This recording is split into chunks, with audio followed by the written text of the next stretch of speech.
All right, welcome to The Explainer. If you're prepping for your TAT prelims, you know how important the philosophy of education section is. We're talking 10 crucial marks here. So today, we're going to break it all down so you can grab those points with confidence. So let's just be real for a second. The syllabus for this is huge, right? It's kind of overwhelming. And when you're in an exam like the TAT, every single mark counts. So the big question is, how do you even begin to tackle this without getting completely lost? Well, I've got a little trick for you. It's a simple but super powerful way to think about it. We're going to organize everything around the 3 core aims of education. Seriously, once you get this framework, connecting all those different thinkers and ideas becomes so much easier. So let's dive in. Okay, first up, the individual aim. Pretty straightforward, right? This one puts the individual kid, the student, smack dab in the center of everything. It's all about the idea that the potential is already in there. Education is just the key to unlocking it. And this quote, it just nails the whole concept. It's like, education isn't about pouring water into an empty glass. Nope. The glass is already full. The job of education is just to make the glass clear so you can see what's inside.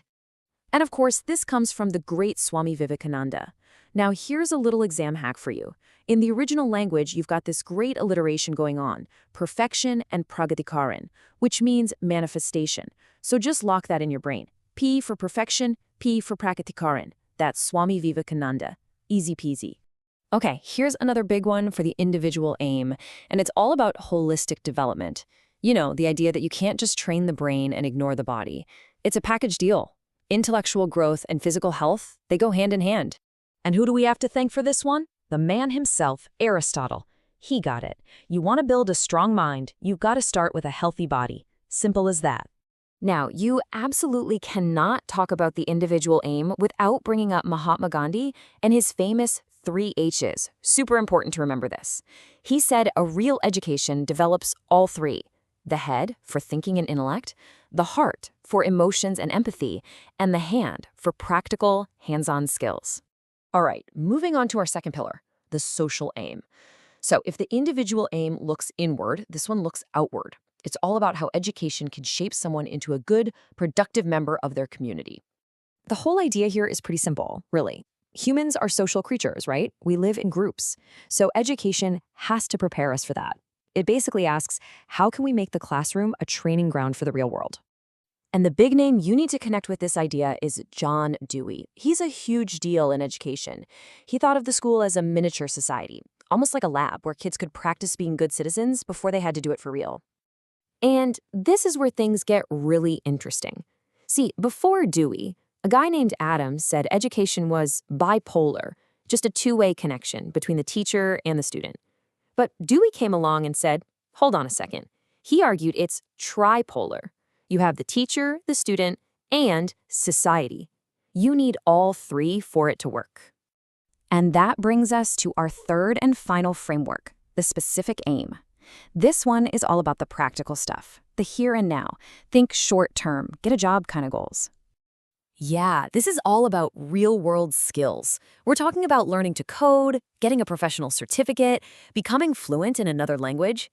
Basically, any skill that helps you get a job and pay the bills. It's about being ready for the workforce. Okay, so we've gone through all 3 aims. Feeling good? Now let's pull it all together in one beautiful summary table. This is going to be your best friend for that last-minute cram session, I promise. So check this out. It lays it all out perfectly. You've got the individual aim, think internal growth, Vivekananda, Gandhi. Then the social aim, think good citizenship, John Dewey. And the specific aim, think job skills for today's world. Seriously, pause and take a screenshot of this. It's pure gold for a vision. All right, theory time is over. Now for the fun part. Let's put this knowledge to the test and see how this framework helps you absolutely crush the kinds of questions you're going to see on the actual exam. You ready for this? Okay, here's a classic. This is exactly the kind of question they use to try and trip you up. It seems simple, but read it carefully. Which one of these doesn't belong?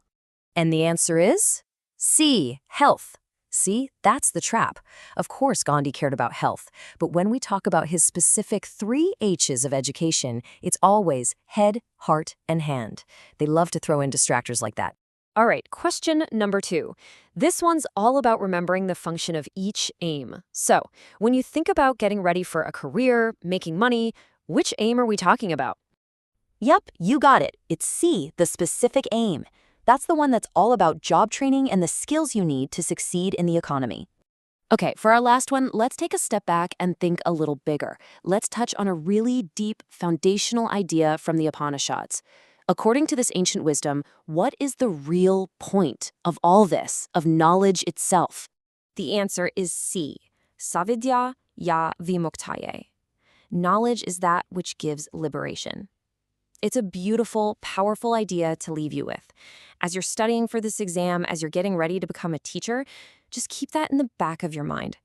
It's not just about the grades or the syllabus. It's about asking yourself, how am I going to help my students find their own liberation through the knowledge I share?